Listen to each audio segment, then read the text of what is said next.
para sa mga nasalanta ng bagyong Yolanda. Ayon po yan sa architectong advice ngayon ni Rehabilitation Czar Angelo Lacson. Si Daddy. Daddy. Daddy. Si Daddy. Si Daddy. Nakatutok si Jam, si Sante. Ano yun na? Ito ang bunkhouses na pansarang itutuluyan ng mga biktima ng Ano sabi mo kanina?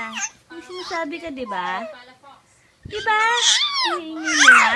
Kahit pasundin ang Ano sabi mo kanina? Ta. Close open. Nakasubo. Kamay.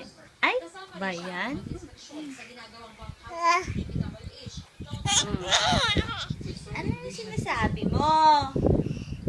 Ha? Ay? Aminado ang pamahalaan.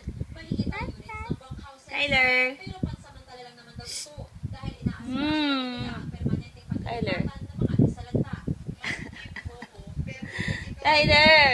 Ano ba?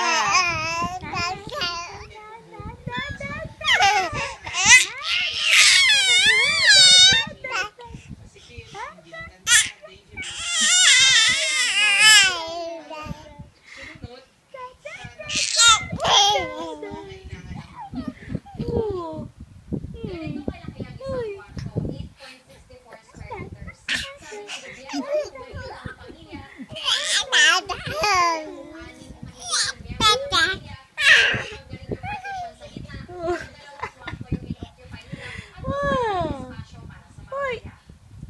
sa ginawang inspeksyon kanina ng DPWH Secretary Rogelio Singson sa barangay Sagkahan sa Tacloban City, tama raw ang ginagawa sa paggawa ng Dali, Col. bunkhouses.